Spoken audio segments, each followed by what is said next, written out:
보스 캐패시터에 대해서 지난 시간에 다루었던 거, 이번에는 그 간단히 리뷰하고요. 지난 시간에 했던 거, 그리고 다음 얘기, 좀 자세한 얘기로 들어가 봅시다. 네, 그, 배웠던 거 잠깐 리뷰 겸 보스 캐패시터 구조에 대해서 다시 한 번 더 암기합시다. 이게 메탈입니다. 그다음에 여기가 옥사이드고, 실리콘, 세미컨덕터, MOS 구조를 가지고 있고, 편의상 나중에 이 스트럭처가 왼쪽 오른쪽에 N형으로 아주 진하게 도핑을 해서 트랜지스터에서 말하는 소스와 드레인 역할을 하고, 가운데가 모스 구조를 가진 전개 효과를 쓰는 필드 이펙트 트랜지스터이기 때문에, 네, 이때 쓰는 요 메탈 분자가 게이트 역할을 하기 때문에 이름을 진직의 게이트부터 줬습니다. 엠모스, 피모스가 있다고 지난 시간에 얘기했고, 어, 뭐 상세한 얘기들도 좀 부제별로 나누어서 했었습니다. 그 다음에 지난 시간에 주로 타겟팅을 했던 건 수직 방향이죠. 메탈에서 반도체 방향으로, X 방향으로 밴드 다이어그램을 그리면 어떤 형태가 될 것인가. 어, 메탈의 이람수와 반도체의 이람수가 만약에 아주 같은 특별한 경우라면 이 옥사이드 MOS의 이 밴드는 하나도 휘는 거 없이 이렇게 다 플랫하죠. 다 플랫. 여기도 플랫하게 이렇게 나왔다라는 걸 확인할 수 있었습니다. 근데 실제로는 그림 B에 있는 이런 그림과 같이 페르미 레벨이 애당초 시작할 때부터 달랐죠. 이 그림이 좀 내려앉아 있는데요. 이렇게 올려서 여기 이 나트 라인에 맞추면 알루미늄 메탈의 EF가 한 이 정도에 있고요. 반도체 EF는 이렇게 있으니까 이만큼 갭이 생깁니다. 이게 이제 메탈과 반도체 이감수의 차이가 되게 돼요. 이런 차이 때문에 서로 다른 세 가지 종류의 물질을 합쳐서 MOS 시스템을 그리면 이 일렉트론 어피니티, 이 지점만큼은 절대 바뀌지 않기 때문에 뒷부분에 밴드가 휘게 되는 그런 일들이 생긴다라고 했고, 좀 구체적인 얘기들을 기억나네. 여기 기울기가 3이면 여기가 1입니다. 잠을 잘 못 자갖고 헛소리를 한 것 같습니다. 이 가이드라인 6개, 전박이 3개, 뒤에 있는 전박이 3개. 이것도 기억을 다시 되짚어 주길 바랍니다. 그렇게 해서 마지막에 플랫밴드 컨디션이라는 얘기를 꺼냈는데요. 일반적으로 메탈 쪽의 이람수하고 반도체 쪽의 이람수가 같을 리가 없습니다.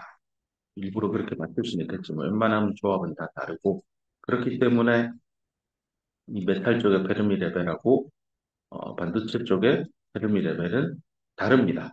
하지만 그렇기 때문에 밴드 밴딩이 끼지만 외부에서 일정 전압, 즉 여기를 기준으로 잡고 레퍼런스를 잡고요. 보통 0볼트 잡죠. 이쪽을 게이트 전압이라고 하고, 여기에 어떤 전압, 이걸 이제 이름 붙인 대로 플랫 밴드 볼티지를 인가하게 되면 밴드 다이어그램에 휘어져 있던 것들이 다 펴진다라는 의미인데, 얼마를 가하면 되느냐를 생각해 보면, 네, 애당초 처음에 붙이는 그 순간이죠. 이 컨택, 요 수직선이 접합면인데요. 붙이는 그 순간에 얼마나 벌어져 있었는지를 떠올려 보면, 아, 그만큼 내가 전압을 인가하면 붙이는 그 순간으로 돌아갈 수 있겠구나를 상상할 수 있습니다. 그렇게 해서 플랫밴드 전압은 네, 요 값이 IM 빼기 가 된다라고 봅니다. 엄밀히 이제 이게 에너지 값이 오른쪽 이람수는 에너지고 좌변은 전압이니까 단위를 맞추기 위해서 단위 전압을 Q를 꼭 빼서 식을 완성하면 되겠습니다. 네, 여기까지 설명을 다 했습니다. 뭐 재작년 강의에도 이 부분에 대한 얘기들이 있으니까요. 작년하고 좀 다른 톤으로 요번에 설명했으니 또 작년 거도 한번 다른 관점에서 설명하는 것도 들어보기를 추천합니다. 자, 이번에는 이런 모스 캐패시터의 첫 번째 출발, 또 일렉트로스태틱스에 대해서 하겠습니다. 우리 p 다이오드 할 때도 그랬었고, MS 컨택을 공부할 때도 그랬었고, BJT를 공부할 때도 그랬듯이, 모스 캐패시터를 공부하는 지금 이 순간에도 시작은 일렉트로스태틱스, 정전기학에 대해서 한번 좀 살피겠습니다. 그 앞서 나가기 전에 이런 단어 하나를 정의를 하나 합시다. 벌크, 또 여기 세미컨덕터라는 단어를 안 씁니다. 이거 이제 정말 풀네임으로 교과서에 있으니까 쓴 거고요. 잘 안 씁니다.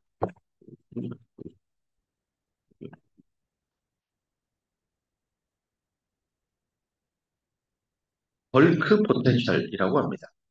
IF라고 쓸 거고요. 벌크 포텐셜은 뭡니까? 무슨 전압인데 벌크? 서피스 포텐셜의 반대말 같은 느낌이 있다. 뒤에 나오겠지만 서피스 포텐셜도 있습니다. 지금 벌크 포텐셜을 먼저 정의할 건데 컨셉을 보면 이렇게 정의한다고 합니다. 포텐셜이니까 단위가 볼트이니까요. 앞에 단위 전환의 Q를 곱해서 일렉트론 볼트 에너지 단위로 바꾸었고 이 정의 내리는 걸 보면 우변에 뭐 얘랑 얘를 뺀다고 합니다. 이게 뭐지인데요. 반도체 쪽입니다. 여기 실리콘 쪽. 모스 구조에서 MOS에서 S입니다. S 쪽에 벌크 포텐셜이니까 상상을 해보면 뭔가 벌키하다. 저기 벌크에 Y 붙이면 형용사로 바꿔서 벌키하다. 뭐 부피감이 있고 좀 크죠. 그래서 앞쪽에 가보면 여기 모스 구조를 보면 실제 이 바닥면에 있는 세미컨덕터는 위에 있는 메탈의 이 두께하고 비교하면 얘는 보통 한 500 마이크로미터 정도고요. 요 뭐 위에 달라붙는 아주 얇은 틴 필름 형태, 방막 형태로 들어오는 앰플러스 분리는 정말 잘 봐주면 요즘 기술로도 한 100에서 500 나노 정도 봅시다. 이거보다 더 이하로 내려가는 것도 있습니다. 뭐 저기 3차원석 반도체 소자 구조는 이거보다 훨씬 얇고요. 뭐 그렇게 따져보면 뭐 단위가 일단 나노미터하고 마이크로미터니까 천배 차이. 밑을 보면 이게 되게 벌크한 영역이구나. 그래서 벌크 영역 쪽에 포텐셜을 살펴봅시다라고 하면 반도체입니다. 그럼 그 반도체 쪽의 벌크 포텐셜의 정의가 어떻게 됩니까? 근데 여기 보면 EI 벌크에서 EF를 빼요. EI는 인트rinsic fermi 레벨이니까 EC와 EF의 한가운데쯤 형성되는 intrinsic fermi 레벨이고 이 벌크니까 그 의미가 MOS 시스템의 밴드 다이어그램을 그릴 때 요 OS 계면 여기 다시 말하는 겁니다. 요 안쪽 이 영역에 있는 intrinsic fermi 레벨이니까 밴드가 여기 막 휘고 뭐고 할 텐데 이 안쪽은 플랫할 겁니다. 그래서 표면에 의해서 이동의 물질을 붙여서 접합면 주변으로 밴드 밴딩이 일어나는 영역을 제외하고요. 훨씬 안쪽, 그러니까 MOS 시스템을 만들어서 생기는 밴드 밴딩 말고 저 안쪽에 있는 실리콘만 생각하자는 겁니다. 그 벌크 영역에 인트린직 펠미 레벨이니까 이 CV에 미드갭에 있다라고 봐도 무방하겠습니다. 그 다음에 EF를 빼라고 했으니 이 EF는요, 모스 밴드 다이어그램을 일반적인 제너럴한 케이스를 그려보면 뭐 이렇게 그려졌다라고 할 때 얘가 가지는 페르미 레벨이 있겠죠. 벌크 쪽의 EI는 여기잖아요. 여기 EI 벌크. 그래서 여기 EI 벌크 요 레벨하고요. 그다음 EF니까 이 레벨. 생각해 보면 벌크 영역 안에서 EI하고 EF의 에너지 차이입니다. 그 오른쪽에 좀 더 확대해서 그렸는데요. EI하고 EF 그 P타입. N모스죠. N타입 모스 구조일 때 반도체는 P타입이었습니다.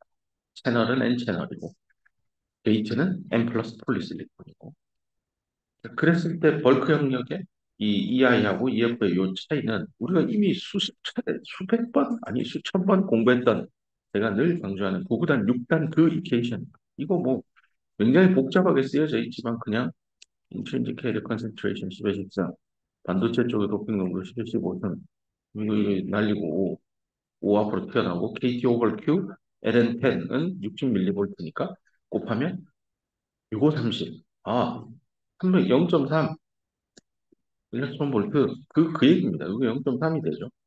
도핑을 10에 15등으로 해주면요.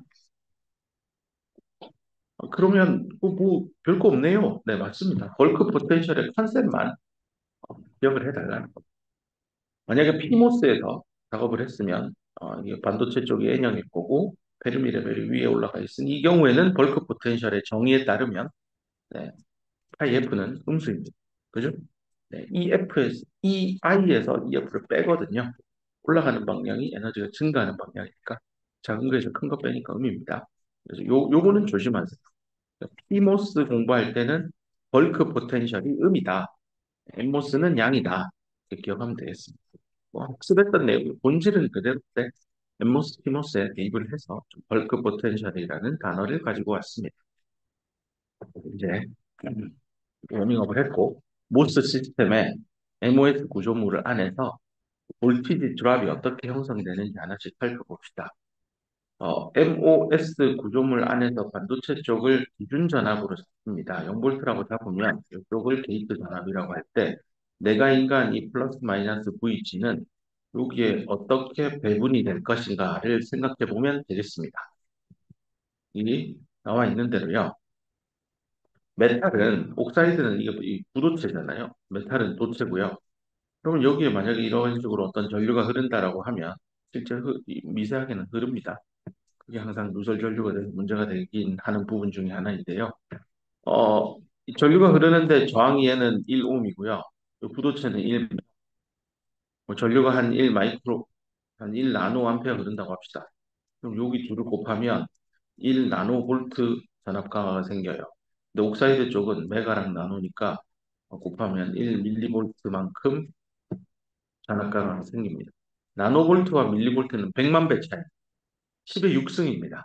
100만 배 차이 나면 전압 강화는 도체는 없고 부도체만 있습니다 해도 안 틀립니다. 100만 배 정도면.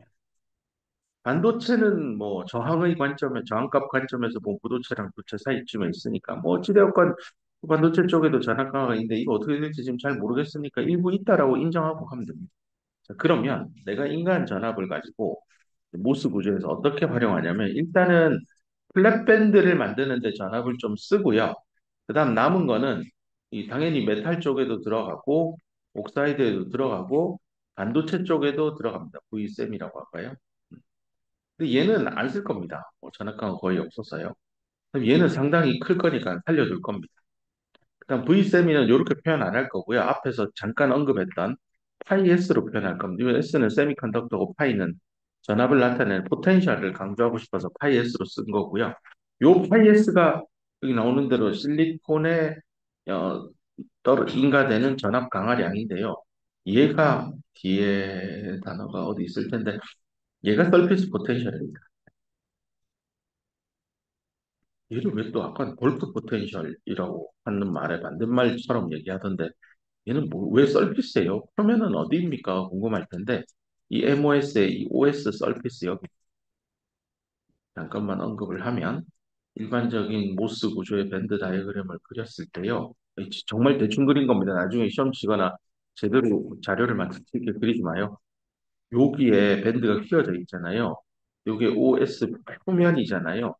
그래서 컨덕션 밴드 보면 플랫하죠. 여기 이제 벌크 영역이라고 했죠. 벌크고 요 표면 OS 계면을 서피스라고 하면 벌크 영역 대비 표면 요 지점을 x 이퀄 0이라고 하면 x 이퀄 0인 지점에서 밴드가 얼마나 아래 방향으로 내려와 있느냐, 그 내려간 정도를 서피스 포텐셜이라고 합니다. 이걸 다른 말로 하면 밴드 다이어그램에서 내려가는 방향이 전압이니까요. 내가 게이트 단의 전압을 인가하면 옥사이드랑 여기 반도체 쪽의 전압이 배분될 텐데 그 반도체 여기 휘어져 있는 게 게이트 전압의 일부가 이쪽에 활용이 됩니다. 오케이? 아니, 그러면 이 뒤에는 안 가나요? 뒤에는 안 간다니까. 이거 평평하면 배웠잖아요. 반도체 평형 상태에 있을 때 플랫하게 평행한 선 두 개 긋는다고 했잖아요. 여기는 뭐 전압감 없습니다. 전압감가 있으면 이렇게 뛰겠죠. 그래서 모스 구조에서 반도체 쪽에 전압 강화는 벌크 영역 쪽에는 없습니다. 요 표면에 다 생기고 그럼 거기에 드랍이 된 전압값은 어느 정도냐? 파이S가 쓸 거고 그 실체는 이 그림 그려진 대로 밴드가 이렇게 휠 때, 요 최상층에서 휜 요 사이가 여기가 서피스 포텐셜이 되겠습니다. 그래서 여기에 파이S로 나와 있습니다. 그죠? 그래서 앞으로 게이트 전압을 모스 구조에 내가 전압을 인가했다라고 하면 얘를 어떻게 해체 분해할 거냐면 일단 모스 구조를 빳빳하게 펴는 플랫밴드 전압 인가했다고 치고 나머지 전압 메탈, 옥사이드, 반도체 줄 건데 메탈은 생각 안 할. 물론 여기서도 메탈을 나중에 생각해야 되는 세상이 열리지 않을까요? 하면 맞습니다. 그걸 놓고 또 식을 전개해야 될 겁니다. 하지만 우리는 굉장히 아이디얼한 모스를 공부하고 있기 때문에 메탈의 전압 강화는 생각하지 않겠습니다. 자, 그럼 여기 있는 각각의 성분에 대해서 한 번 더 상수를 한번 읽어보고 넘어갑시다.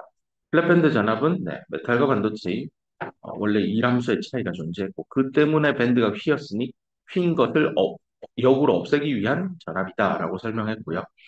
V악스는 말 그대로 옥사이드를 가로질러서 어, 떨어지는 전압 차이라고 보면 됩니다. 이게 다른 말로 여기 밑에 나오죠. 옥사이드 내 밴드가 휘어진 총량이다.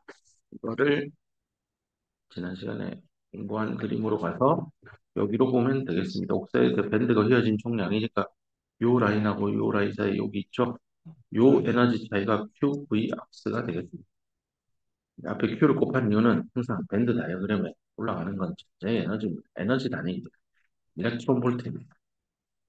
꼭 여기 말 나온 김에 그림 여기 왔으니까 여기서 여기까지죠. 요만큼이 Q 파이 S입니다. 다시 Q 파이 S 서피스 포텐셜입니다. 메탈은 없나요?인데 메탈 없죠. 여기 보면 이렇게 쭉 가다가 이렇게 올라가야 되거든요. 올라간 요 차이가요. V 메탈 곱해서 이렇게 굳이 억지로 쓰려면 써야 되는데 여기 올라가는 양이 100만 분의 1이나 차이 날 텐데 굳이 올려서 써야 됩니까? 어, 지금은 안 하겠다는 뜻이에요. 그런데 뒤에 하면 나옵니다.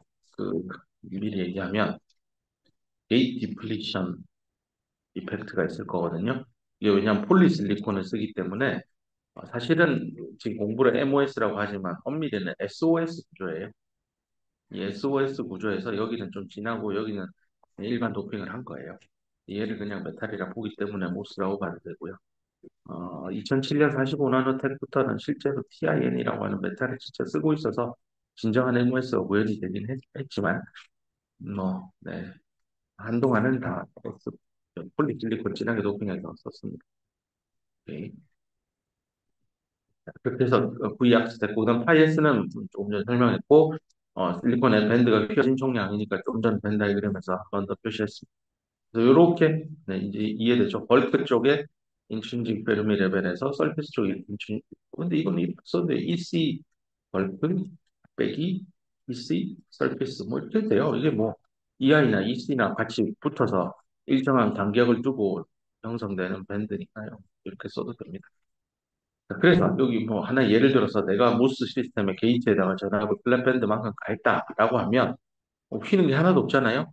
그러니까 여기 토탈 어마운트 오브 밴드 밴딩이니까 밴드 밴딩 구약수 없고 여기도 토탈 어마운트 오브 밴드 밴딩인데 없으니까 여기도 0이고 그래서 밴드 밴딩 없다는 얘기입니다. 그래서 다시 한 번 더 플랫 밴드라고 하는 것의 의미가 밴드를 하나도 휘지 않게 하는 그 의미구나 라고 이해될 겁니다. 그래서 P-타입 실리콘을 가지는 모스 캐패시터니까 나중에 트랜지스터에서는 N-타입 모스 FET에 활용이 되는 구조물인데요. 이 P-타입 실리콘을 여러 가지 바이어스 조건 하에서 한번 밴드 다이어그램을 총정리해서 서머리로 그려둔 장표입니다. 그 뒤에 슬라이드부터 이제 이거 하나하나 대체할 겁니다. 이거 한 번, 이거 한 번, 이거 한 번, 이거 한 번 해서 그 안에 블락 차지 다이어그램 기억할 겁니다. PM 다이오드 할 때도 공부했었잖아요.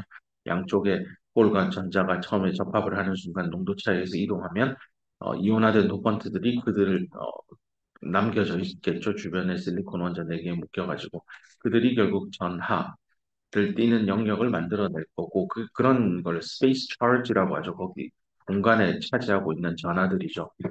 그런 컨셉에서 여기서도 모스 구조에서도 어떤 일이 생기는지 하나하나 살펴봅시다.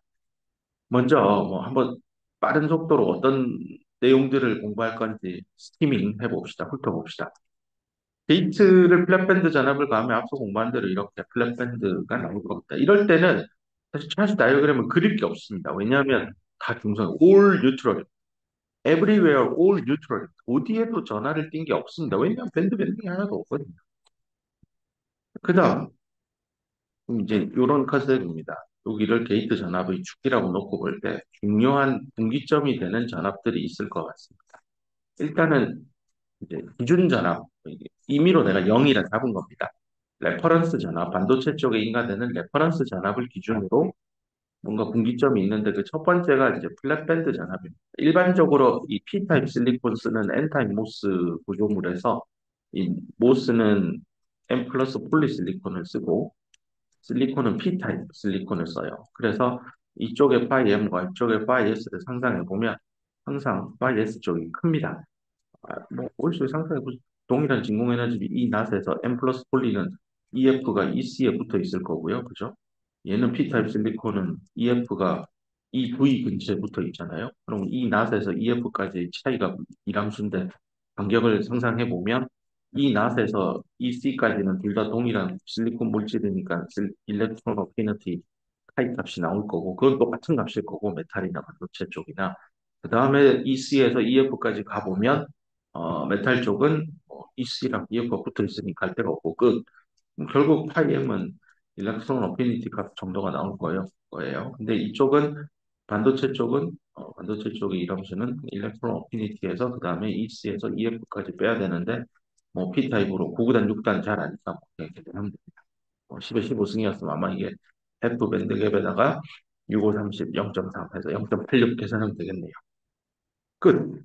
자, 그러면 오, 길이죠. 0이고 여기가 플랫밴드 전압이면 파이 M이 4.1이고 파이 S가 뭐 한 5.1좀 된다고 가정하면 마이너스 1볼트. 이거 마이너스 1이에요. 그 다음 아직 공부는 안 했지만 일단 이름부터 여기 씁시다. VT라고 쓸까요? VT. 여기는 스트레스 홀드 볼티지. 아마 회로 이론 시간에 전자회로 때 많이 나올 겁니다. 트랜지스터가 켜지기 위해서 필요한 최소의 전압. 뭐 이렇게 아주 단순하게 거의 유치원 수준의 정의입니다. 스레스홀드 전압이 어, 트랜지스터가 켜지는데 필요한 전압입니다라고 공부했으면 그건 아직 디바이스 피직스를 하게 이해한 사람이 아닙니다. 이 여기에 얼마나 많은 숨은 피직스가 있는데 뒤에서 이제 다룰 겁니다. 그래서 이게 또 하나의 중요한 분기점입니다. VT. 그래서 이런 것들이 이제 크리티컬한 전압들입니다. 어떤 모스 구조의 동작을 설명함에 있어서 내가 게이트에 몇 볼트를 줄까라고 할 때 그 값이 이쪽 하단부 플랫밴드 전압보다 낮으냐 여기죠. 동그라미 1번. 1번 영역이에요. 이 정도의 바이어스 조건을 주면 모스 구조 안에 어떤 일이 생기는가를 볼 거고요. 두 번째는 여기입니다. 플랫밴드와 스트레스홀드 전압 사이 여기 2번입니다. 이 2번 영역 안에서 만약에 모스 구조가 동작하면 또 내부에 어떤 상황이 생기는지 공부할 거고요. 마지막으로 스트레스홀드 전압보다 더 바깥쪽 게이트의 전압을 문턱 전압보다 높게 인가했을 때 무슨 일이 일어나느냐. 지금 엠모스 반도체는 P타입 쓰는 경우니까 플랫밴드 내가 아까 러프하게 계산해서 마이너스 1이고 기준 전압은 아까 뭐 0, 이거는 0 들어가 있고 그다음 문턱 전압은 보통 설계하면 한 0.5라고 일단 합시다. 요거보다 더 낮게 설계하는 게 최신 테크는 한 0.2, 0.3, 그 정도 나옵니다. 그건 요 정도 되는 범위 안에 숫자를 가지고 논다라고 감각은 익히고 있으면 좋을 것 같아서 숫자를 줬습니다. 그래서 게이트 전압은 마이너스에서부터 플러스까지 얼마든지 마음대로 인가할 수 있지만 중요한 분기점 역할을 하는 건 플랫밴드 전압, 파이 M 빼기 파이 S, 이함수 차이, 그다음에 문턱 전압은 뒤에 설명하겠습니다. 그러면 이렇게 크게 동그라미 1, 2, 3으로 나누어서요. 1일 때 어떤 일이 일어나는지 밴드 다이그램을 상상해 보면 얘를 기준으로 생각하면 됩니다. 얘 기준으로 VG를 더 낮죠. 아, 얘 기준보다 게이트 쪽 여기에 음의 전압을 가하는구나. 내려가는 게 플러스 전압이니 음의 전압을 가하라는 건 얘를 자꾸 위로 끄집어 올리고요. 얘는 자꾸 끄집어 내리면 됩니다. 그럼 상상해 보세요. 아, 이렇게 오른쪽과 같이 된다라는 걸 이해할 수 있을 겁니다. 이럴 때 질문이 이겁니다. 차지 다이어그램. 이러면 전자나 홀의 배치가 어떻게 될까입니다. 먼저 여기 P타입 실리콘에서요. P형 반도체니까 홀이 무지하게 많습니다. 이 분포가 어떻게 되는지도 다 학습을 했습니다. 까먹었으면 다시 보세요. 볼츠만 분포입니다. 여기 덴서티 오브 스테이트에 베르미 펑션 곱해가지고 접근해가지고 잠실 야구 경기장에 사람이 어떻게 하느냐 그 얘기도 하고 또 기억이 납니다. 어쨌건 여기 있는 홀이 과연 이런 밴드 다이어그램 안에서 여기 있는 홀이 어떻게 움직일까를 상상해 보면 홀은 내려가는 방향이 홀의 에너지가 증가하는 방향이에요. 거꾸로 얘기하면 홀은 위로 올라갑니다.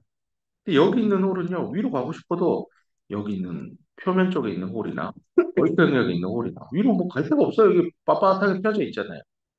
근데 전압을 이렇게 외부에서 에너지를 가해서 내가 홀이 뛰어놀고 있는 이 운동장을 외부에 에너지를 가해서 뭔가 바꿔놨어요. 바뀌어진 환경을 봤더니 끝이 뻘떡 올라가요. 여기에 비어있는 에너지 스테이트 있을 거고, 홀 입장에서는 더 낮은 에너지를 향해 가자 하고 몰려듭니다. 그래서 P형에 있던 홀이 OS 계면에 달라붙습니다. 밴드 다이어그램으로도 이해할 수 있지만 아주 유아틱하게 마이너스 전압을 가했으니 플러스 전압을 가진 홀이 이쪽으로 붙겠네요. 그렇게 이해도 됩니다. 근데 홀이 계속 가면 되지 왜 안 가지? 가운데 옥사이드가 있어. 부도체가 있고 지난 시간에 강의한 대로 여기에 홀이 옥사이드를 관통하기 위해서 필요한 에너지는 4.8 일렉트론볼트입니다. 그 정도의 에너지를 가져야만 홀은 에너지를 가지고 넘어온 다음에 그때부터는 쿵쿵쿵쿵 하면서 넘어갈 수 있게 됩니다. 그럼 여기는 전자가 득실득실하니까 만나자마자 자결합대가 없어질 겁니다. 이런 흐름을 만들 텐데 요 4.8 일렉트론 볼트만큼의 에너지를 가지지는 못합니다. 그럼 이런 얘기하고 여기 홀 있잖아요. 이제 못 배운 티를 팍팍 내는 거죠. 대부분의 홀은 여기 있다니까요. 여기 홀이 4.8 일렉트론 볼트 올라가서 홀 계산해보면 거의 없어요. 확률상 거의 뭐 0, 0.0000 뭐 없어요 그냥. 네, 그런 홀 없습니다. 일부러 에너지를 가해서 이쪽으로 엑스테이션 시켜서 보내야만 가능합니다. 그래서 차시 다이어그램 그리면 여기에 플러스 큐로 모여 있는 걸 확인할 수 있습니다. 하지만 이 홀은 옥사이드라는 장벽에 갇혀서 넘어가지 못합니다. 그러면 이 메탈 쪽이죠. 폴리실리콘, M 플러스 폴리실리콘이죠. M 플러스는 전자가 득실득실하잖아요. 이 자기 근처에 이 옥사이드 두께 뭐 요즘은 뭐 3나노, 요즘 거는 그 정도고요. 뭐 옛날 거로 해도 뭐 10나노에 잡아도 되게 얇은 두께입니다. 그럼 여기 있는 전자가 여기에 홀이 있으니 정전기 힘에 의해서 끌려 당겨질 겁니다. 그렇게 해서 뭐 이것도 더 유아틱하게 얘기하면 요 금속 게이트, 메탈 게이트 상층부에 마이너스를 가했으니 여기 많은 전자들은 야, 마이너스야. 난 절로 밀려갈게 하고 이쪽으로 온다라고 봐도 되겠습니다. 그렇게 해서 여기 전자가 있고 이쪽에 홀이 있습니다. 그리고 그 양은 당연히 여기서 10마리 오면 전자도 10마리 와서 서로 중성 상태를 유지할 겁니다. 됐죠? 그래서 이런 차지 다이어그램을 완성했고 이때 이 모스는 이 네임이라고 되어 있는데 모스의 동작 모드 이름입니다. 동작 모드를 지칭하는 단어로 어큐뮬레이션 모드에 있다라고 합니다. 중요해서 다시 강조합니다. 어큐뮬레이션 모드입니다. 왜 어큐뮬레이션이지? P타입 실리콘의 문조르트 캐리어인 홀이 표면에 모였기 때문에 어큐뮬레이션 모으다, 쌓다, 집적하다 뭐 이런 거잖아요. 그래서 이렇게 이름을 붙였습니다. 나중에 이 Q가 어떻게 되는지 QACC 어큐뮬레이션에 앞걸쳤다. 이거 어떻게 되는지 이걸 게이트 내가 인간 전압에 대한 함수식으로 표현해낼 겁니다. 뒤에서 할 거고요. 상황을 설명하는 겁니다. 그 다음 두 번째 단계 갑시다. 두 번째는 이름부터 볼게요. 디플리션 모드라고 할 겁니다. 디플리션 뭐 이미 익숙한 단어이고 캐리어가 사라지는 거군요. 그럼 봅시다. 아까 동그라미 쳐 2번이라고 생각했던 고 전압 환경인데요. 이번에는 하여튼 게이트 전압을 플랫본드보다 높였습니다. 그럼 얘를 기준으로 게이트의 전압을 가하는 거니까 내려가는 방향이 증가하는 전압이니까 얘를 잡고 끄집어 내리고요. 반대쪽 쪽은 끄집어 올리세요. 옥사이드. 그러면 상상해 보면 이미 이렇게 되겠구나 하고 상상할 수 있습니다. 자, 이 경우에 전자나 홀이 어떻게 이동할까를 또 생각해 보세요. 여기 있던 홀들이 있는데 이게 밴드가 위로 올라가잖아요. 줌인해서 그리면 밴드가 이렇게 되어 있다고요. 네? 그럼 여기 있던 홀 입장에서는 여기 있는 이 홀하고 에너지를 비교해 보면 내려가는 게 홀의 에너지가 증가하는 거죠. 나는 에너지가 높아요. 왜? 이거 전압 그렇게 가야도 그렇게 변한 거예요. 환경을 바꿨어요. 나 갈래 낮은 대로. 서 있으면 앉고 싶고 앉으면 자고 싶고 뭐 그런 거. 아니 그러니까 홀이 조금만 안쪽으로 어디로? 벌크 영역 안으로 들어갑니다. 서피스 영역에 있던 홀들이 안쪽으로 가자 하고 치고 들어옵니다. 그래서 여기 있던 홀들이 이 안으로 들어오면 이 홀을 만들어준 근원은 억셉터죠. 특히 이온화된 억셉터입니다. 주변에 실리콘 원자와 결합하고 있는 그렇게 해서 단단하게 묶여 있는 억셉터가 홀을 하나 만들어줬더니 그 홀이 게이트 전압을 플래트 전압보다 높게 가는 환경하에서 난 갈래요 하고 가버립니다. 얘는 프리 캐리어니까요. 자유롭게 이동하잖아요. 그래서 결과적으로 이 표면에 남는 거는 이온화된 돈 억셉터입니다. 이 P타입이. 이 Q는 뭐, 결국 따지면 마이너스 QNA라고 쓰면 될 겁니다. 물론 이제 공식중에 폭도 중요하겠죠. 이걸 나중에 W라고 쓰면 여기 뭐 W 곱해야 마이너스 값을 찾을 수 있겠네요. 단위 면적당 전하량. 콜롬퍼스 7세. 그래서 반도체 쪽에 공기층이 생기는 전압 환경을 내가 만들어준 겁니다. 그럼 여기에 마이너스 전압가 생기면 이 M 플러스 폴리실리콘 입장에서는 전자가 득실득실한데 거의 저 옥사이드 건너편에 마이너스가 막 생기니까 힘을 이쪽으로 받겠죠. 그럼 전자가 이쪽으로 밀려나가요. 그래서 상대적으로 양의 전하를 띤 영역이 나타날 겁니다. 이렇게 해서 차징 뉴트럴러티를 만족시키게 됩니다. 그 다음에 여기까지가 디플리션 모드입니다. 근데 여기서 아까 말한 대로 문턱 전압이라는 threshold 볼티지가 있는데 이 컨셉은 좀 이따 어, 더 상세하게 하겠지만 이 모스 FET에 대해서 아마 전제로 시간에 공부하고 있을 테니까 모스 트랜지스터를 구조 이거 원래 두꺼워야 돼요. 너무 작게 그렸다. 여기 M 플러스 M 플러스 여기도 M 플러스 폴리실리콘이면 여기 득실득실한 전자가 이렇게 뛰어들어서 가자 하고 해서 드레인까지 오면 전류가 흐르죠. 이쪽이 솔스, 이쪽이 드레인, 이쪽 게이트. 그래서 이 게이트의 인간 전압이 문턱 전압 이상으로 가해줘야 전자가 이렇게 흐르니까 전류는 이렇게 방향으로 아이 드레인에서 솔스로 흐릅니다라고 공부했을 겁니다. 이렇게 흘러가는 이 프로세스들을 다 하나하나 까서 살펴야 되는데 바닥이 P타입이에요. P타입 서브스트레이트예요. P형이면 홀이 많아요. 근데 전자가 이동해 가야 돼요. 그러려면 여기에 전자가 득실득실하게 전자로 채워진 영역이 있어야 될 겁니다. 전자가 이동해 간다는 건 내가 가자고 뒤따르는 전자도 가자고 그 뒤도 가자 하면 결국은 전자가 요 옥사이드 하단부를 채울 겁니다. 이 전자로 채워진 영역을 이제 전자가 흘러가는 영역이라고 해서 채널입니다. 채널. 채널이 저기 청계천, 천입니다. 천. 굳이 미리학에서 나오는 용어로는 리버는 강이잖아요. 그냥 강이라고 안 하잖아요. 리버라고 안 해요. 일렉트론 리버라는 단어 안 써요. 일렉트론 채널이라고 합니다.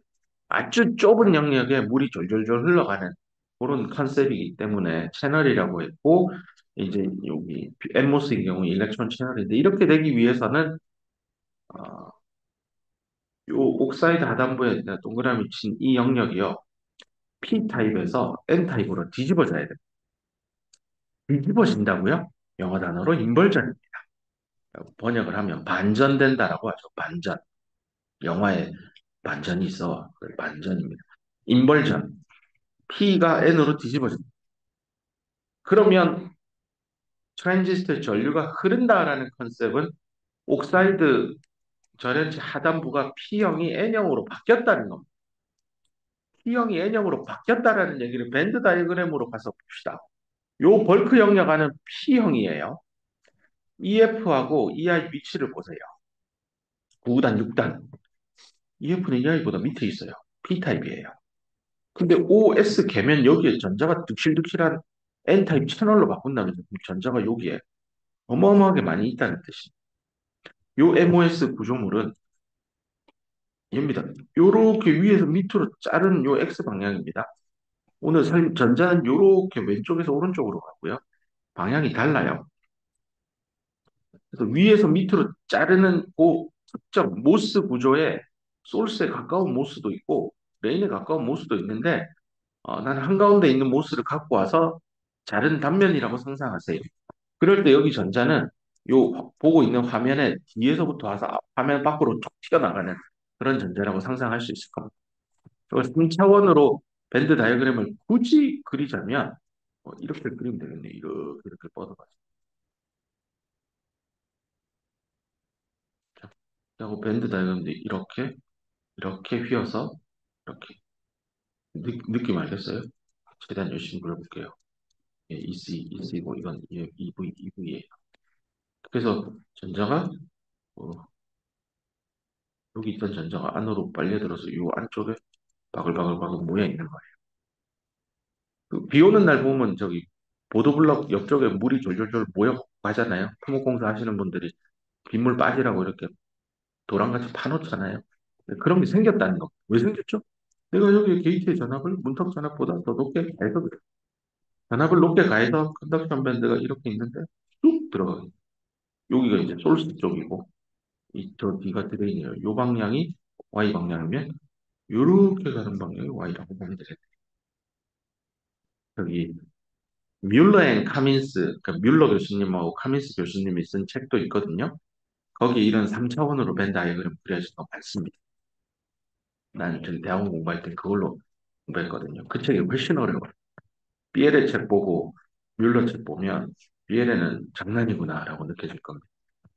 자, 다시 원래 얘기로 돌아가서 그래서 P가 N으로 뒤집어지죠. 그렇게 될 만큼 밴드를 완전히 꺾겠다는 겁니다. 뭐 거꾸로 여기를 보세요. 여기는 이렇게 하다 꺾이긴 했는데 요 표면을 보세요. 이 아이가 EF하고 같으니까 아직까지 여기는 P형, N형이라고 할 수는 없어요. 인트린직 정도예요. 안쪽은 P 타입이고 P에서 I 정도 바뀐 거예요.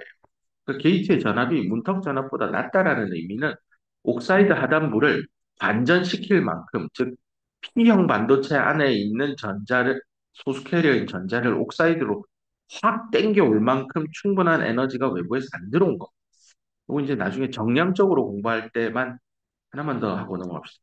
그럼 여기 반전층, 인벌전층 안에 있는 전자의 농도는 P형 반도체 억셉터가 결국 P형 반도체 홀의 농도와 같을 건데 얘 비교하면 어느 정도예요? 게이트 전압이 문턱 전압이 된다라는 건 P형 반도체를 N형 반도체로 바꿨다라고 하니 결국은 10의 15승 정도로 도핑되어서 홀이 단위 부피당 10의 15승이 있는 반도체 영역 안에 N타입 일렉트론 채널을 만든다는 의미는 전자의 농도가요, 적어도 P형 기판의 모조리티 캐리어의 농도와 같은 수준이 돼야 됩니다. 그래서 Ne, Na, 그러니까 N 서피스죠. 이게 Na, 이게 이제 P 타입, 홀의 농도와 같은 수준으로 P 벌크라고 할까요? 강조하기 위해서. 이 정도 수준이 될 때 우리는 스레스홀드에 도달했다라고 합니다. 그러니까 단순히 전류가 흐르기 시작한다라는 컨셉보다는 전자는 홀의 농도가 어느 정도로 변해야 되느냐를 명확하게 이해하고 얘를 이제 마지막으로 여기에 벤 다이어그램 보면 이렇게 나옵니다. 여기가 EI잖아요. 여기가 EI죠. 요게 EF잖아요. 보세요. 5구단 6단 떠올려 보세요. 요 동그라미 친 요 차이가 EI 벌크에서 EF를 뺀 거죠. 이게 이제 결국 에너지 차이가 홀의 농도를 지칭하겠죠. 표면 보세요. 여기 OS 여기 서피스 그게 여기 EF예요. 여기가 EI예요. 이때 요 떨어진 간격을 세모라고 하면 그 세모는 EF 빼기 EI예요. 근데 이게 아까 전에 홀 농도라 했죠. 여기에 요 놈이 결국 전자의 농도를 표면에 N 서피스의 전자 농도 이 둘을 같게 만들어야 돼요. 그러려면 이 둘이 같으면 돼요. 결국은 여기 동그라미 친 거 EF가 EI보다 밑으로 내려가 있죠. 이게 P타입 기판이니까. 요 내려간 만큼 표면 쪽에서 뭐라고요? 완전 뒤집어져야 돼. 이 얘기는 EI가 있을 때 원래 표면 쪽, 이 벌크 영역 쪽에 요만큼 있던 게 올라가고 올라가서 EF, 이걸 서비스라고 할까요? 이렇게 돼야 돼요. 결국은, 요만큼 두 번 움직여야 돼. 외부에서 인간 게이트 전압이 스레스홀드를 넘어간다라는 뜻은요, 요렇게 에너지 변화를 두 번 줘야 돼요. 그 말은 요거 오늘 배웠잖아요. 파이 F라고. 요만큼. 파이 F, 벌크 포텐셜. 이만큼 더면 벌크 포텐셜 두 번이네요. 그래서 벌크 포텐셜의 두 배만큼 밴드가 휘어야 돼요. 어디서요? 표면에서요. 표면에 얼마나 휘었다고 아까 이만큼 얘기했죠. 요게 파이 S예요. 그래서 파이 S가 EF, 파이 F만큼 될 만큼 이만큼 에너지 가야 돼요. 게이트에다. 근데 아까 게이트 뭐라고 했어요? 블랙밴드 전압에 옥사이드도 주고 서비스에도 준다 했잖아요. 요 자리에 EF, 2파이 F 넘 그렇게 될 때 VG가 VT예요. 설명 다 했잖아요. 문턱 전압에 대한 컨셉. 뒤에 한 번 더 설명해 줄 건데 오늘 그냥 빨리빨리 쫓아오는 학생들을 위해서 어, 한꺼번에 설명 좀 몰아서 넣었습니다. 이해가 혹시라도 안 됐으면 다시 봐도 좋고 또 뒤에 충분히 설명해 줄 테니까 그때 쫓아와도 됩니다. 그러면 이제 마지막 차지 다이어그램 보고 잠깐 머리를 씁시다. 차지 다이어그램 생각해 보면 디플리션 영역에서 좀 더 전자가 모이는 거예요. 요렇게 홀이 밖으로 밀려 나간 다음에 여기 있던 전자가 이제 소스테리어 전자들이 여기 모이기 시작하니까 전자가 여기 있다.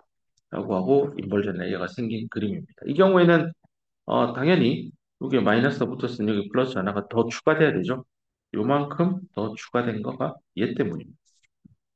그래서 기본적인 그림, 인벌전 레이어의 차지 다이어그램은 디플리션 모드일 때 차지 다이어그램에다가 추가만 하면 됩니다. 전자 추가하고 여기에 홀 좀 더 플러스 전화 추가된다. 이렇게 보면 되겠습니다.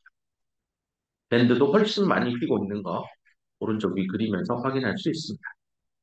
자, 이제 지금부터는 어큐뮬레이션부터 하나하나 하고 들어갈 겁니다. 한 5분 정도만 머리 식히고 진도 나갑시다. 잠깐 브레이크.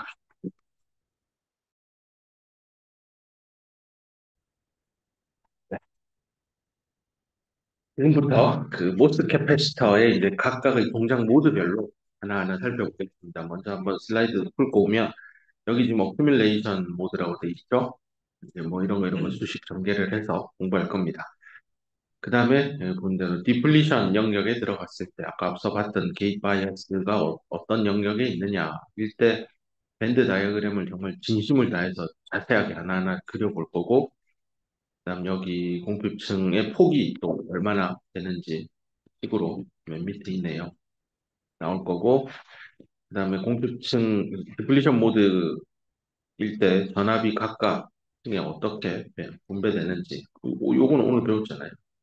요 뒤에 이제 제대로 된 옥사이드 쪽에 인가된 식도 풀어볼 겁니다. 그러면서 서피스 포텐셜의 정체도 나오죠. 오늘 뭐 말로 설명했지만 이렇게 으로 풀어낼 수 있습니다. 이거 뭐 별로 어려운 시간 아니에요. 요 위에 있는 거 같고요. 파이 s에 대해서 정리한 거니까 루트 파이 s를 뭐 t라고 두고 풀면 2차 방정식 나와서 근의 공식 넣어서 나온 거예요. 하나도 어려운 거 아니에요. 쫄지 마세요. 그다음 오늘 이 브레이크 타임 하기 직전에 스트레스 홀드 조건이 뭐냐라고 했을 때 요식 나왔잖아요. 네, 그리고 요 얘기도 했죠. 음, 이거 의미에 대해서 자세히 얘기했습니다. 그러니까 내가 모스펫에서 게이트의 문턱 전압보다 높은 전압을 가한다 할 때 그 경계값이 문턱 전압의 의미는 OS, 옥사이드와 반도체 표면에 모여 있는 전자의 양이 반도체 쪽에 홀의 양이죠. 이게 억세트의 양이고 홀의 양이니까. 그거랑 맞먹는 수준으로 만들어져야 이제 첫 채널이 만들어진다라고 보면 되겠습니다. 그래서 그때 벤 다이어그램 어떻게 되는지 또 정성을 다해서 여기 그려놓은 거 있습니다. 이거 볼 거고요. 그다음에 뭐 어디 하냐 IS도 구하고 공표층의 복도 스레스홀드 조건일 때 공표층의 복도 구할 거고 그 다음에 문턱 전압이 결국에는 P타입 실리콘일 때 어떻게 되는지 우리는 그냥 전자로 수업할 때는 이게 뭐 한 0.5V입니다 라고 줬다면 그 0.5가 어떤 디바이스 파라미터들로 다 구성되어 있는지 도핑 농도 이게 C약스니까 옥사이드의 두께입니다. 유전 상속과 그 도핑 농도, 벌크 포텐셜 다 나옵니다. N타입일 때는 또 어떻게 되는지 뭐 이거 뒤집어 보호만 바꾸면 됩니다. 그런 얘기를 하면서 스통 인벌전 그 채널의 두께가 어떻게 될까 이런 것도 궁금 안 하겠지만 궁금한 사람들이 있었습니다. 인벌전 레이어의 전화량이 얼마나 들어가고 그 두께가 어떻게 되는지 해서 또 마지막 장표는 이제 N형 실리콘을 P타입으로 쭉 설명해 갈 건데요. N형으로 바꾸면 어떻게 되는지를 뒤집어서 답변한 거. 그러고 나면 우리 모스의 일렉트로스태틱스 정전기학에 대한 전반적인 얘기는 끝나고 그 다음 다룰 얘기는 PM 다이오드 공부할 때 떠올려 보면 전류전압 공부했잖아요. BJT도 트랜지스터의 전류전압 어떻게 흐르는지 공부했는데 여기는 뜬금없이 전류전압은 안 나오고 캐패시턴스 볼티지가 나오고 당연한 게 가운데 옥사이드가 끼어 있잖아요. 이쪽으로 양방향으로 전류가 못 흐르잖아요. 물론 흐릅니다. 일부 리퀴드 커런트 흐르는데 대놓고 흐르는 그 아이디얼한 모스 캐파시터에서는 안 흐르죠. 그럼 우리가 알 수 있는 건 게이트에 이거 VG죠. 게이트에 전압을 가해서 모스 캐파시터의 전체 캡이 어떻게 변하는지를 볼 겁니다. 그런데 캡을 구하려면 생각해 보세요. 캡을 내가 전압에 대해서 구하고 싶다라는 건 Q는 CV 이런 거 기억할 겁니다. 그럼 전화량 변화. 내가 게이트의 전압을 바꾸어서 반도체나 뭐 메탈이나 어딘가에 대전되는 전화량을 바꾸면 그 상관관계, 즉 내가 인가한 게이트 전압의 변화량에 대해서 반도체 쪽의 전화량이 어떻게 변하느냐를 그 비율을 따지는 게 뭐라고요? 탭입니다. 공 앞에서 공부 다 했잖아요. 방금 쭉 스키밍 해올 때 게이트 전압 바꾸면 반도체 쪽의 전화량이 어떻게 양쪽에 쌓이고 뭐 바뀌는지 공부했으니 뭐 미분하는 컨셉이네요. 해서 이 장표를 보면 왼쪽에 요 Y축이 다 전하량을 나타내는 축이거든요. 이 그림이 세 개로 쪼개져 있습니다. X축은 똑같죠. 그렇게 해서 각 모드일 때 전화량이 어떻게 되는지 수학적인 식으로 찾을 겁니다. 찾은 거 싹 묶어서 넣으면 됩니다. 그러면 반도체 쪽의 총 전화량을 알 수 있습니다. 걔를 한꺼번에 그리면 이런 커브가 나오고 이 커브를 갖고 수능 수학 문제예요. 다음은 y는 fx의 그림이다. y 이퀄 f 프라임 x의 그래프의 개형은 어떻게 되는지 생각해 보세요 하는 답이 뒤에 나옵니다. 여기입니다. 여기 있는 걸 미분하면 이렇게 나옵니다. CV 곡선은 이렇게 해서 훅 반달 모양을 갖다가 원상복귀합니다. 근데 실제 데이터를 찍으면 이렇게 갔다가 이렇게 올라갈 거고 또 떨어집니다. 나중에 내가 실습 조교에게 얘기해서 모스 캐패시티 연구실에서 만들어 둔 것 같고 한번 측정해 보라고 내가 그 준비하라고 해뒀거든요. 한번 찍어 보세요. 측정해 보면 야 이게 진짜 이론에서 배운 대로 실리콘 그 딱딱한 웨이퍼 위에 뭐 메탈하고 옥사이드 얹어놓은 게 저렇게 동작되는구나. 눈으로 보면 좀 더 마음에 와닿을 것 같아서 준비해 두라고 해뒀습니다. 그래서 이것도 캐패시턴스가 각 어큐뮬레이션 모드일 때 어떻게 되고 그 플랫밴드 조건일 때 캐패시턴스는 플랫밴드 캐패시턴스입니다. 그것도 다룰 거고 그다음에 어디 갔냐 디플리션일 때 캡은 어떻게 되고 인벌전일 때는 또 이게 게이트에 인가되는 전압이 고주파냐 저주파냐에 따라 다르거든요. 그래서 케이스 1, 2로 나누어서 가고 끝납니다. 네. 이렇게 하면 뭐 끝입니다. 이렇게 해서 CV 상세한 사항들 예를 들어서 도핑을 바꾸면 뭔 일이 일어날까요? CV 곡선에 시험 문제 내기 너무 좋은 거죠. 옥사이드의 두께를 얇게 하고 두껍게 하면 CV 곡선은 어떻게 변할까요? 이것도 시험 문제 내기 너무 좋은 질문이죠. 옥사이드가 우리는 앞에서 다 아무런 전하를 띠지 않는 퍼펙트한 절연체라고 했는데 정말 그럴까요? 라고 물으면 그렇지 않습니다. 반도체 공정 과정에서 플라즈마, 이온화된 가스들이죠. 어마어마하게 때립니다. 그래서 이 플라즈마들에 노출이 되기 때문에 내부의 디펠이죠. SiO2 분자 구조 다 깨지고요. 뭐 여러 가지 일들이 생깁니다. 퍼펙트한 옥사이드가 아닐 때 옥사이드 안에 분명히 전하는 있을 거고 걔가 문턱 전압에 어떻게 델타 VT 영향을 주는지 다 따져볼 겁니다. 그래서 픽스드 차지 박혀 있는 거죠. 빼서박지 못하는 놈들. 이런 놈들이 또 플랫밴드 전압에 우리 파이 MS 차이가 플랫밴드 전압이라면서요? 아니라니까요. 그런 얘기들도 할 거고요. 그럼 CV 측정을 해서 뭘 얻을 수 있을까? 좋은 실습 과제 숙제이기도 한데요. 고글 얘기한 반도체 엔지니어들이 현업에서 양산팹 안에서 모스펫 패시터 만들어서 CV 실시간으로 찍었을 때 올라오는 데이터를 보고 아 이거 공장 세워야 되겠다. 망했다. 모스 망가지고 있다.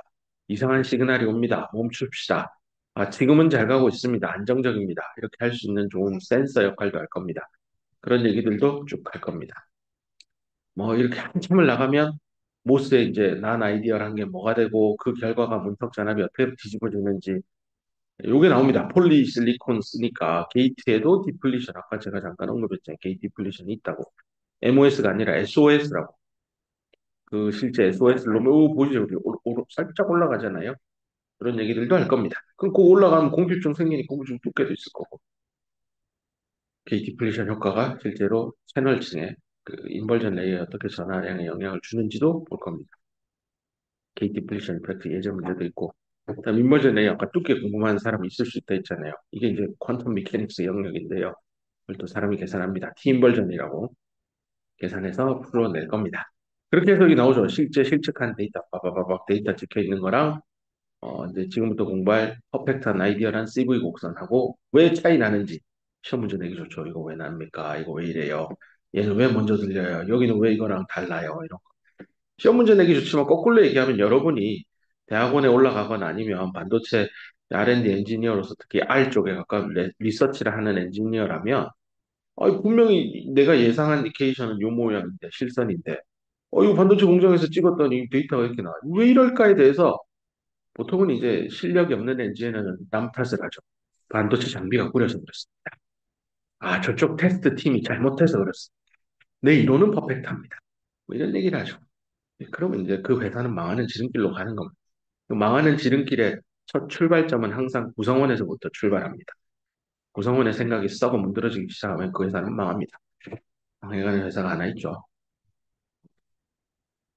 이러고 나면 모스 캐패시터 끝납니다.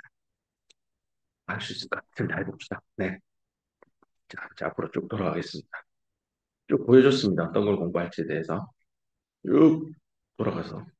많다. 어디 갔냐? 네, 여기입니다. 어큐뮬레이션 모드부터 하나하나 또 살펴봅시다.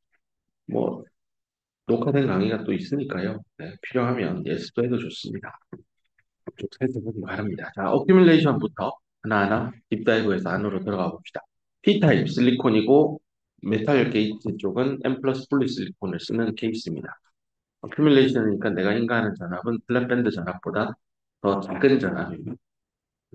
여기가 레퍼런스 기준이 되고 여기가 높은 전압입니다. 이 위와 아래 사이의 전압차를 인가했을 때 위에서 밑에 방향으로 X 방향, 엄밀히 여기서 요 가운데를 잘라서 그 X 방향에 대해서 밴드 다이어그램을 그리면 어떻게 될까? 이게 앞에서 이미 공부했잖아요.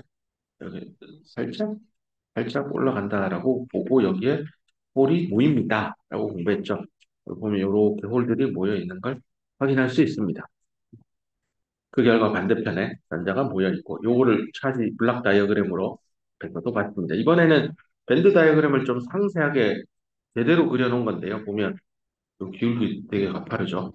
여기 접선의 기울기하고 비교해 보면 아마 옥산대 쪽이 훨씬 가파른 것으로 눈에 보일 겁니다.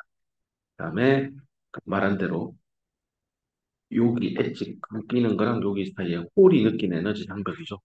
요겁니다. 여기서부터 요 끝까지도 똑같아요. 여기도 4.8 일렉트론 볼트일 겁니다. 뭐, 말 나온 김에 여기서 요 피어져서 끝자락하고 여기는 3.1 일렉트론 볼트일 겁니다. 표기하기 힘들어서 요 저자가 요쪽에다 표현했습니다. 이렇게. 전자가 느끼는 옥사이드 쪽의 장벽입니다. 그다음에 이 컨덕션 밴드 이렇게 있다가 휘는 거, 요 표면에 휘는 정도 요만큼 휘잖아요. 요렇게 끌고 와서 여기다 표현했는데 서피스 포텐셜은 이게 생각보다 많이 휘지 않아서 0이라고 할 겁니다. 그러면 내가 인가하는 게이트 전압은 배운 대로 플랫밴드, 옥사이드, 그다음에 파이 S가 있는데 얘는 그냥 0으로 취급해서 저 큐뮬레이션 모드일 때는 요 둘만 찾아볼 겁니다. 뭐 이건 M 플러스 폴리니까 네. C가 EFM, 요 메탈의 페르미 있고 그다음에 페르미 레벨이 비틀어진 정도가 외부에서 인가한 전압이니까 EFS하고 EFM만 보세요. 요 점선 보던 여기 그래서 그 사이에 QVG 이 절대값을 씌운 이유는 음의 값이라서 요런 조합일 때는 요 계산하면 마이너스 1볼트가 있잖아요. 이게 음수기 때문에 그 크기만 취하기 위해서 가지고 왔고 그 다음에 옥사이드 쪽에 전압 강화 요거 V압스 얘는 밴드 다이어그램 상에서 옥사이드 여기 엣지에서부터 여기 뾰족 튀어나온 요 사이에 그림이 약간 온라인이 잘 안 된 것 같다. 요렇게 요금이 되고 요거 네. 여기 휘는 거 잘라지는 여기까지 해서 QV 약습이 있고 네 밴드 다이어그램의 상황이 어떤지 좀 설명했습니다. 여기도 인트린식 캐리어 인트린식 페르미레벨 에너지를 그리면 이렇게 오다가 마지막에 살짝 위로 올라가겠네요. 음, 그래서 요만큼이 아까 전에 파이 F라고 배웠잖아요. 파이 F. 이게 이제 고구단 6단입니다. 잘 기억하면 될 거고, 예, 됐습니다. 그려보세요. 자대고 진짜 깔끔하게 한번 그리는 연습을 해야 마음이 와닿을 겁니다. 눈으로만 보지 마세요. 그 다음은, 그럼 이런 어큐뮬레이션 모드에 동작했을 때 요 밑에 홀이 모인다라고 했는데, 그 홀의 단위 면적당 전하량입니다. 이게 면적을 단위 면적이라고 하면 또 학생들이 면적이니까 요만큼 잘라서 요 면적이 1제곱센티미터 이건가요? 라고 하는데 아니라니까요. 이렇게 뒤로 뻗어 있다니까요. 그래서 위에서 밑으로 내려다 봤을 때 요 단위 면적입니다. 그러니까 여기서 이렇게 안으로 들어갔을 때 요 단위 면적이에요. 단위 면적당 차지량을 계산하고 싶습니다. QACC를 내가 인간 게이트 전압에 대한 함수로 식으로 만들고 싶다라는 게 목표입니다. 전압을 가해서 데이터의 전압을 가해서 여기에 홀을 유도했으니 그 홀이 얼마나 모여 있을까를 정량적으로 그냥 많이 모이겠지요 라고 하지 말고 정량적으로 몇 쿨롱 퍼 스퀘어 센티미터에 들어있느냐를 계산해 봅시다. 그러기 위해서 앞에서 만든 식입니다. 이거 앞에 어디 있어야 되는데 여기 쏙 가서 요거 뒤로 제낀 거예요. 플랫밴드만. 네. V악스는 이렇게 됩니다. 그럼 여기서 우리가 알고 있는 물리 법칙이 가우스의 법칙입니다. 가우스의 법칙을 뭐 우리 공부할 때는 전기장이 거리에 따라 그 1차원이죠. 1차원 방향으로만 플러스 마이너스 전하들이 뭐 이렇게 왼쪽 오른쪽 운동만 한다라고 할 때는 이 전하 밀도량에 이렇게 비례한다라고 배웠었는데요. 이거를 이번에는 이 전하 밀도를 전하량으로 바꾸는 겁니다. 단위 부피에서 단위 면적당으로 바꾸니까 여기 있는 일렉트릭 필드는 한번 이 x 이 단위 부피 세제곱에서 제곱 단위로 넘으니까 이 x 하나 날아간다고 봐도 됩니다. 그러면 이렇게 식을 만듭니다. 물리학 서적 책들 보면 다양하게 접근해서 가우스의 법칙, 포화송의 방정식 설명합니다. 그 중에 하나라고 보면 되겠고요. 이렇게 가우스의 법칙에서 식을 끌고 들어왔습니다. 그 다음 여기서 내가 요거 V악스인데 요거는 일렉트릭 필드잖아요. 전압하고 전기장 사이의 관계는 뭐 그거죠. 결국 요 전기장 안에 일렉트릭 필드 옥사이드는 요 양단에 인가된 V악스하고 무슨 상관일까? 전기장의 정의는 전압차를 거리로 나눈 겁니다. 전기장의 단위는 볼트 퍼 센티미터입니다. 옥사이드의 두께를 X 낫이라고 표현했으니까요. 뭐 대부분의 요즘 논문에 나오는 거는 T악스라고 합니다. 옥사이드의 띵니스니까 T. 여기 비에르 선생님처럼 X 낫이라고 해서 그대로 가지고 왔습니다. 그럼 여기 V 악스고 이것도 옥사이드고 이 두께는 X 낫이라고 바꿔놓으면 네, 이런 식을 만들 수 있습니다. 그런 다음에 위에 있는 이 악스를 여기에 대입하세요. 대입하면 여기 X 낫이고 나누기잖아요. 여기 C악스라고 돼 있는데 이 C악스가 들어오고 분모에 들어온 거를 다시 X낫을 또 분모의 분모로 내린 겁니다. 그럼 이렇게 되니까 이게 의미하는 바가 뭘까를 생각해 보면 캐파시턴스 값입니다. 왜냐하면 이게 이제 이렇게 면을 가지잖아요. 이걸 이제 약간 90도로 세워서 면을 가지고 있고 면을 가지고 요 사이에 옥사이드 물질이 들어가 있는 거잖아요. 그럼 양쪽에서 볼 때 두 개의 평면 플레이트 내에 절연체가 들어있는 캐패시턴스 구조물이고 이 캐패시턴스의 옥사이드 값은 결국은 유전상수값. 요 가운데 있는 옥사이드는 SiO2라는 물질의 유전상수값이고 그 다음에 요 면적은 A라고 합시다. 곱하기 면적. 그럼 요 사이 옥사이드 요 두께는 보통 물리치는 D라고 하는데 여기는 옥사이드 두께를 X 낫이라고 하죠. 이런 다음에 이 단면적을 1로 넘겨요. 그러고 나서 얘를 캐파시턴스는 단위가 페럿이죠. 페럿 나누기 제곱 센티미터입니다. 이렇게 써야 되는데 앞으로 단면적을 저기 감안해서 C악스라고 할 겁니다. 그 C악스의 의미는 항상 페럿이다라고 하지 마세요. 단위 면적당 페럿입니다. 즉, 요 위에서 내려다 봤을 때 요 게이트의 면적이 1제곱센티미터라고 생각하고 요 1제곱센티미터의 캐파시턴스 값이 얼마인지를 계산하는 거. 그러니까 이런 거를 이제 에어리얼 아니 면적당 캡이다 뭐 이렇게도 표현하고는 캡퍼 뭐 면적 이렇게도 표현합니다. 또 단위 조심하세요. 별 신경 안 쓰고 쓰인데 이게 왜 이식 잘못된 거 아니에요? 단면적은 어디 갔어요? 하고 질문하는 학생이 있는데 아닙니다. 이렇게 쓸 겁니다. 됐죠? 그러면 요 위에 있는 1번식을 여기 2번식에 슉 대입할 때 요 자리에다 요거 대입하고 캐파시턴스 요 식을 감안하면 요렇게 식이 나옵니다. 요렇게 쓰고 나면 요거랑 요거가 같잖아요. 동그라미 지금 V악스는 마이너스 QACC 나누기 C악스니까 QACC에 대해서 정리하면 이렇게 나옵니다. 근데 잠깐만 V악스는 어디 갔는데요? V악스 자리에 얘를 넣으면 됩니다. VG 빼기 VF. 그러면 내가 그토록 희망했던 게이트 전압에 대한 함수로 어큐뮬레이션 모드일 때 어큐뮬레이션 층 안에 얼마의 홀이 모여서 몇 쿨롱 퍼 제곱 센티미터를 만드는지 답을 얻습니다. 이때 여기 0보다 크다라고 해놨는데 요 마이너스가 있잖아요. 요 값이요. VC가 V 플랫 밴드보다 작잖아요. 이게 얘 음이에요. 그래서 음과 음이 만나기 때문에 양으로 나옵니다. 그래서 전하량은 양이고 실제로 홀이 여기에 들어갑니다. 처음 시작할 때 여기 마이너스를 썼던 이유가요. 이 어큐뮬레이션 모드를 감안해서 놓은 겁니다. 오케이.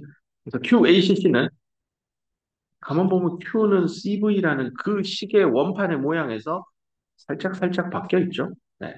컨셉은 전압이에요. 여기 캡이고 전하량입니다.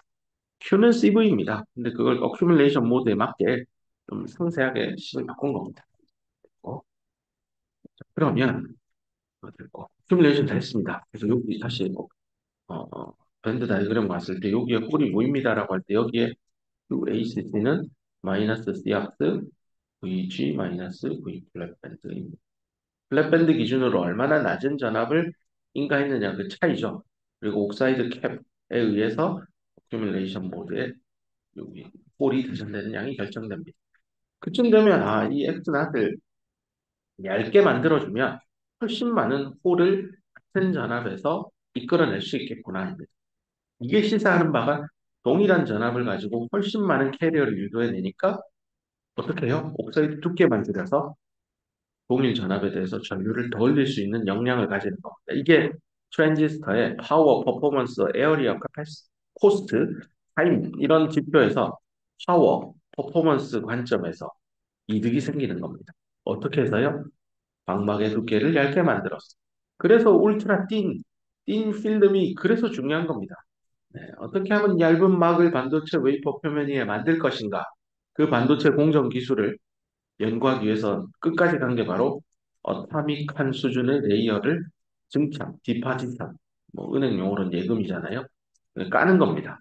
얇은 방막을 웨이퍼, 지름 30cm, 피자 헛, 라지 피자 사이즈 정도의 딱 그 정도인데 거기에 10뭐 나노미터짜리 두께의 치즈 레이어를 깐다고 생각해 보세요. 어떻게 깔아야 할까?